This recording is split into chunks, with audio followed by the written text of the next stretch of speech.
Okay, hi everyone, it's a bit dramatic here, but I'm actually testing here, well not testing, I'm looking at the Lee Cougan Crossfire.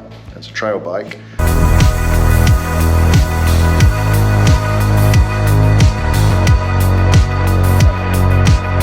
It uses sort of a Flexay system. We've got a reinforced bottom bracket area, inverted the shock to get it all in, 430 rear chainstay, 29 wheels, 120 mils travel, front and rear. Total system weight, 10.5 kilos, which is pretty good. But what's different about this bike, it's 120 mil, but when you look at the geometry, it's actually harking back to 2014, 2015 type enduro bikes, even though this is like a cross-country bike, which is very interesting. We've got the possibility to take even up to enduro tyres in it. So, you know, it's pretty flexible, but obviously it allows you to get up the trails and really explore and go a lot of places where, you know, in comfort, let's say, with that extra rear suspension travel.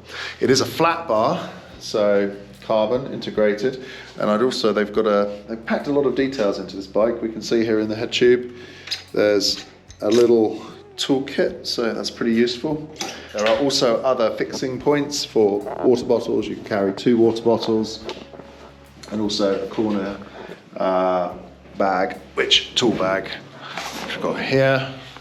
So you can carry some extra tools. Got a dropper post, Fox factory suspension, 34 on the front, which is, you know, robust, especially for a cross-country bike.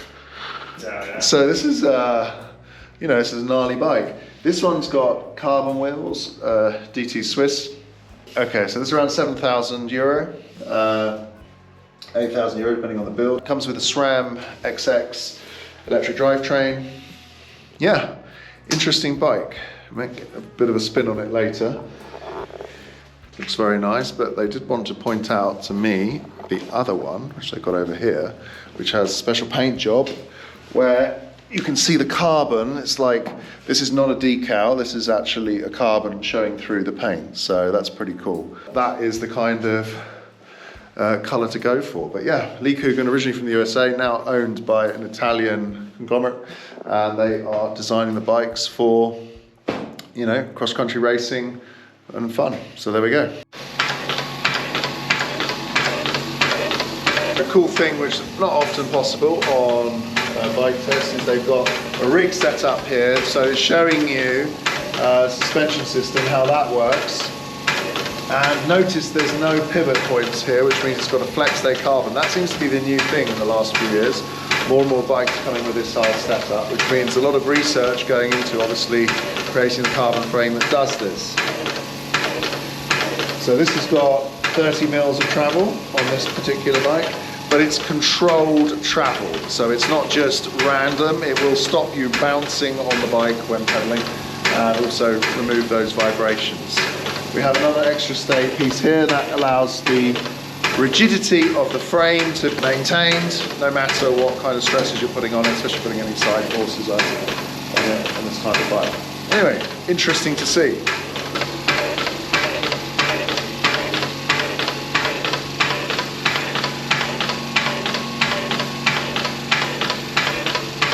Pretty cool demo. You can see also how the chainstay is linked in front of the seat tube. Yeah. So it's connected in front and not at the back. Okay. This is to provide enough tire clearance for really wide tires, as we were saying before. So you can take enduro tire on that? Yeah, up to 2.4 millimeters with 30 mil inner channel. Okay. And also to keep a relative short chainstay. Yeah. So what's your chainstay length? 430 mil on all the sizes. Okay. So what's the biggest you can get? 2.4? 2.4. We tested 2.4 Kendas. Yeah. Obviously, you know, every manufacturer has his own measurements, but 2.4s with 30 mil DT Swiss XRCs. Oh, wow. So yeah, that gives a total width of 63 millimeters. With you know, still good tire clearance too. Okay.